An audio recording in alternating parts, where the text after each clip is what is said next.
Chapter 13. Meet the Family.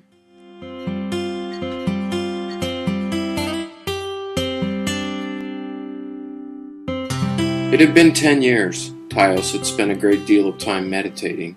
The rest he spent honing his skills. Although he felt alone a great deal of the time, once a year his one remaining friend would come, Todd. Over the years, Todd had become a strong man, and he'd even helped Tios in doing research to where the wolf pack would be.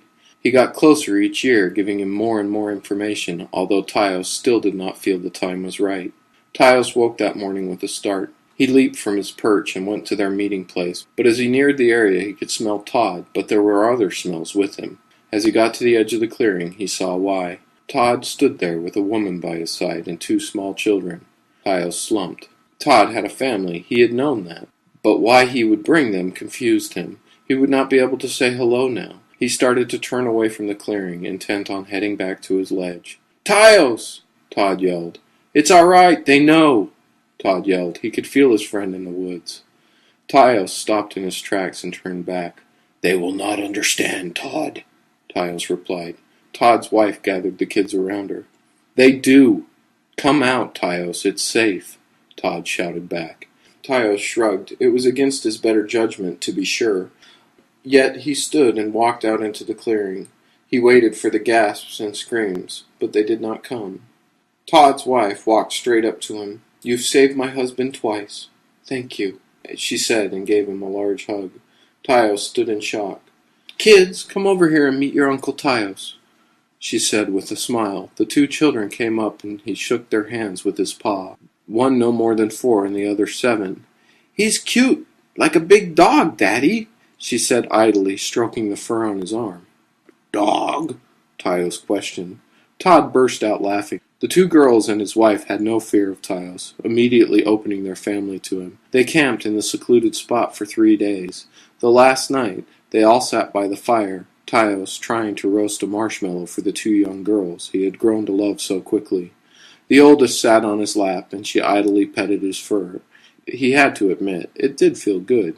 She scratched behind his ear, and he curled his neck, pushing against her small hands. The sensation was calming and wonderful. Todd pointed it out to Julie, his wife, and they both burst into laughter. Tios shook himself. He smiled sheepishly toward them. "What? It feels nice," he growled out, and then he joined in their laughing. The night slipped in, and Tios put the girls down in their tent. "When will we see you again, Uncle Tios?" the smallest girl asked.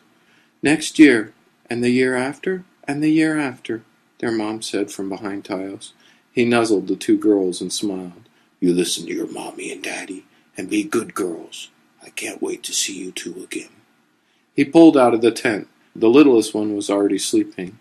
The older one looked up at him. "I love you, Uncle Tios," she said, and his heart melted. He turned toward the fire, a tear in his eye and a smile on his face. They spoke for a while longer, and then Todd disappeared and came back with a large folder. "Here's my latest research," he said, handing it to the wolf. There were maps of locations, all in Canada. "When you are ready, I could get you up there. Might be a bit hard for you to move around. It's quite the trip," Todd said. "Thank you," Tios said. He looked at the paper, which gave him so much valuable information. Again he began to tear up. "Geez, everybody else's werewolves are big, mean, ugly suckers, and I get the sensitive one," Todd said, laughing. Tios looked up, and he snarled, and tried to look his scariest. He snapped his jaws, acting fierce. Todd looked at Julie, and then both of them back at Tios, and as if on cue, they burst into a huge fit of laughter. Even Tios joined in. They all needed sleep, but they did not want to part company. Tios did not say his goodbyes until the light had started to creep into the camp. She gave him a large hug. "We are so glad to have you in the family," Julie said. He smiled down at her. "It's wonderful to be invited," he said. Todd came over and hugged him. "Sorry to surprise you, but she had me figured out a year ago. I finally had to tell her the truth," Todd said. "I'm sure that was an interesting conversation," Tios said with a chuckle. "No need to apologize, though. Your family has brought me something very important," Tios said. "What's that?" Todd asked. "Hope," Tios replied, and slipped off into the woods.